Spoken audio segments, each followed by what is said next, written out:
Just a little bit higher, everyone. Okay, come on.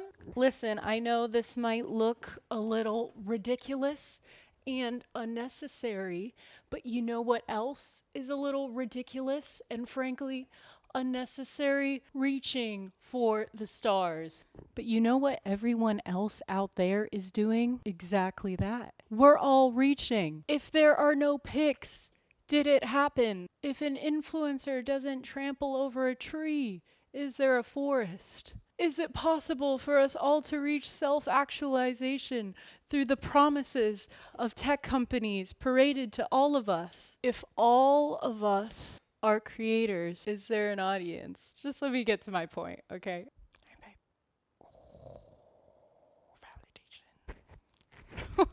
Okay. You can try and fight me on this, but honestly, in the battle between the script and my day job, I'm pretty convinced that every platform is an MLM, like the leggings. So, yes, a scam, I say. Well, not entirely a scam. The scam could work for you in the same way that the lottery could work for you, but mostly it ends up preying on our little mimetic desires. I'm gonna go more into that, but like before I do anything else, I have this friend who teaches kids, and she told me that one of her 5-year-olds has a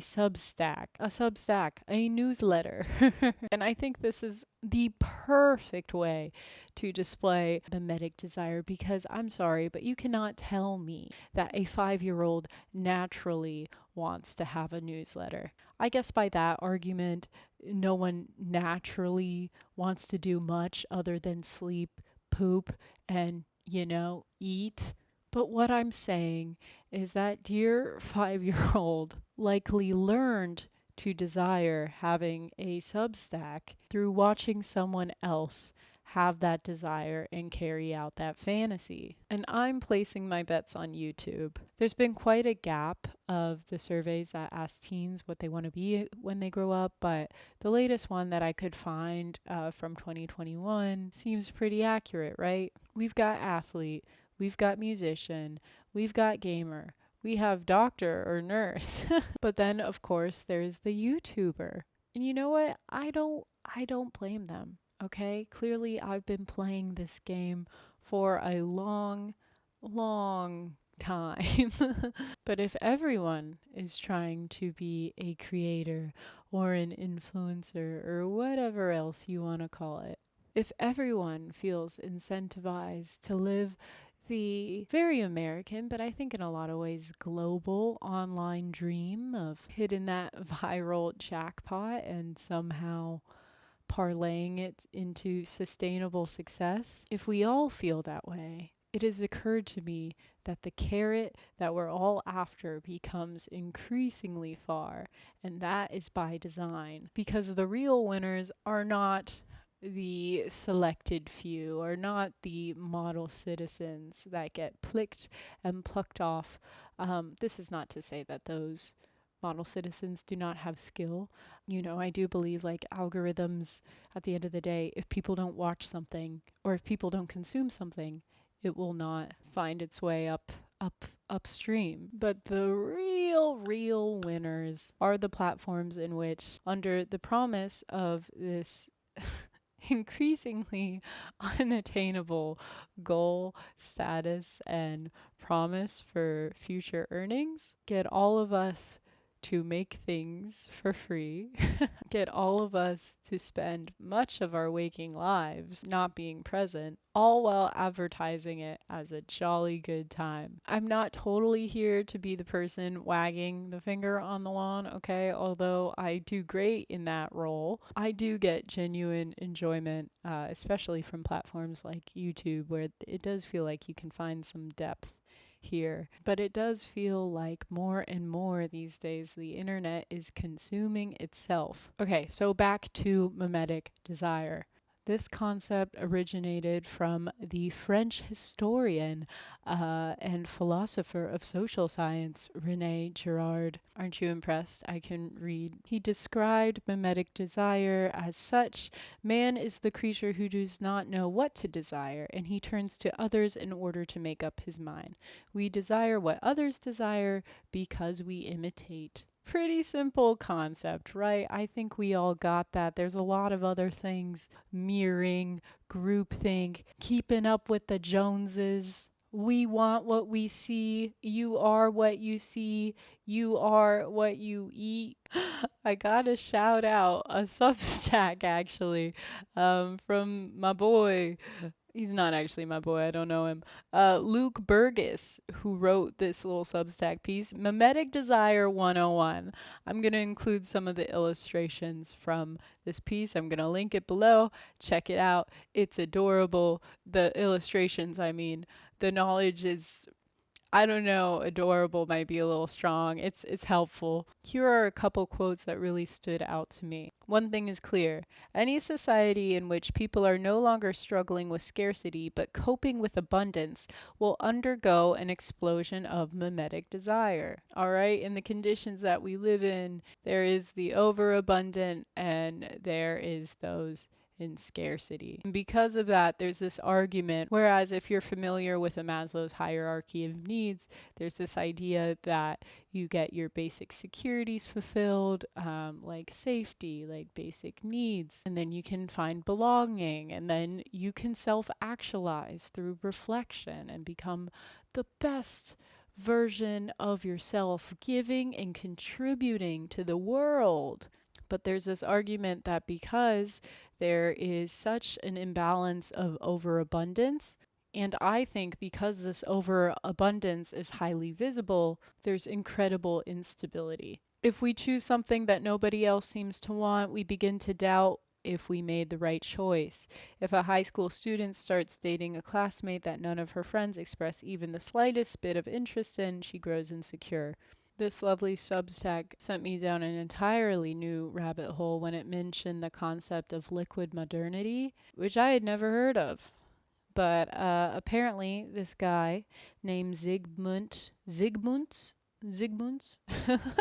Bauman describes societal conditions where everything is liquid, meaning that the only constant is change, and that you are ever incentivized to grow and evolve and transform and glow up and get that bag. And yeah, what was that thing the TikTok folks were doing? Like the 10? Like the my 10? I'm so not hip. It's amazing that I do essays on internet culture. I will put a thing in it. Wait, let me just look it up.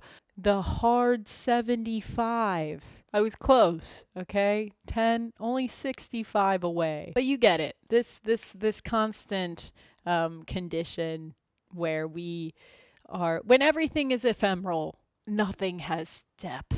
So, the central importance of consumption in the construction of individual self identity goes beyond the acquisition of consumer goods. Without the unchanging sources of identity provided by solid modernity, individuals in the modern world seek guidance, stability, and personal direction in an ever broadening range of alternative sources. Right? But these sources in themselves, because oftentimes they are also part of the product cycle, are constantly changing. Our models are constantly changing. We are all taught to create and act and be productive. And yeah, and we might have an idea that an endless array of options means freedom, when actually it's just paralyzing anxiety and a feeling of pervasive instability. Darn. If you always have to evolve, it's quite possible that you will feel like you're never enough. Who comes in to fill the void when all of our collective institutions are crumbling and collective trust is crumbling? Da da da da. Advertisement. Someone said at some point, someone somewhere said something that advertisements are just there to remind you the ways in which you're unhappy. And I think that really that did something to the cortex for me. If you need a case study, look no farther than good old Meta. What did Meta do? I'll tell you. Meta created an amazing correlation that when a young teen girl would delete a selfie off of her Instagram, that it would trigger a follow action in which she would be more likely to be targeted a beauty ad in that moment because Facebook deduced that the girl was insecure. I feel like I'm getting a little off topic here, and don't worry, I'm going to bring it back. I always bring it back. But if you're more interested in this topic, I highly recommend just like reading up on liquid modernity. It is so interesting to me. Article also introduced me to the art of Philip Guston. And I think what's so interesting about his art, I'll link this video from the Tate in the description, which talks about this, but there's so many art pieces that show how vulnerable we are to mimicking in highly dangerous ways. You can see that his art is super political. One can find themselves painting themselves in an objectively evil image simply because we lose a core tether of what our identity is and just latch on to the loudest thing that's out there. I don't think mimicking people is always dangerous. That's just an interpretation of this specific painting. But what I'm trying to get at is that we need to understand that we're not as conscious and sentient as we may think, and having a filter is actually quite hard. I think a lot of times what is sourced will come through somehow, some way. One of the things that I think is really funny, and I've definitely watched these videos, but there are many YouTubers who have blown up simply for talking about how to become a great YouTuber or having one video discussing, here's how I did it. And I think those things are super helpful. But I do think it says something about the audience. The other day I was on TikTok. If you don't know, I'm a musician, and sometimes you see these TikToks that are like, I'm looking for some music for a road trip, and I really want to listen to an undiscovered artist. Comment your artist's name down below. And what is so funny to me is that this person will blow up simply because they are providing an avenue for the attention that is so desperately sought from so many. The amount of comments that outweigh and will continue to outweigh the amount of music that anyone could humanly listen to or sort through, let alone from, relatively unknown independent artists, is the ratio is imbalanced. I also think it's really interesting. There's the ecosystem of TikTok has catapulted this subgenre of pity marketing, where, maybe at some point it was genuine, or maybe in some cases it can be genuine, but people just cultivating really sad stories in order to try and pull at people's heartstrings to come and provide attention. And I think the line of how far people are willing to go is just erasing.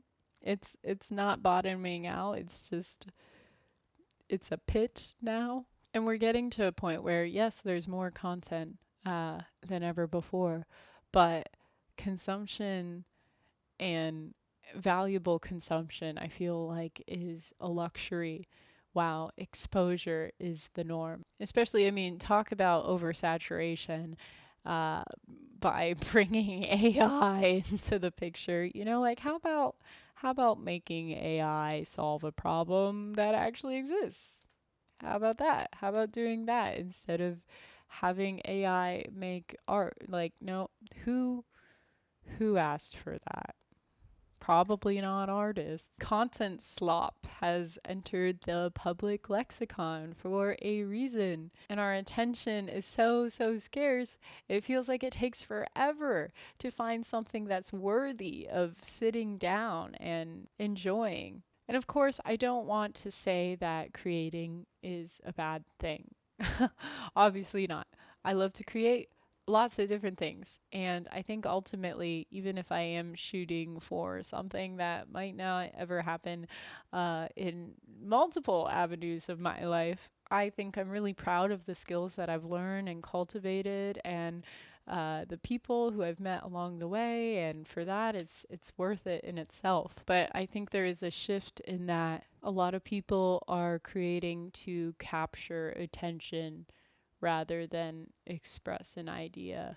And maybe for some people, and in some cases, those two things are well aligned. Everyone and no one is famous. And it all circles back to feeling a little hollow, because while we're all doing this little show pony thing, while we're all trying to make things and like get big in front of the people who are all trying to do the same thing, while this is all happening, the people who own the platforms and own the infrastructure and own the data are the real winners. I want to wrap this up by talking about the recent cut piece, "It Must Be Nice to Be a West Village Girl," which I think kind of speaks to how everyone is performing something.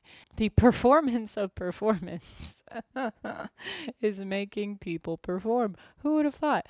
But I think it illustrates an important point in that this performance is spilling into the physical world. And before I read any of these quotes, I think it's really important to not attack women specifically. Like, that's not the point of this piece. I think instead we can start to pick apart incentivizing the performance of wealth. McKeown knew she wanted to rent in West Village long before she moved to New York. She started hearing from high school friends, girls who had migrated here before her, that it was the place to live, a cobblestone paradise where a young woman like herself could live an entire life within a block.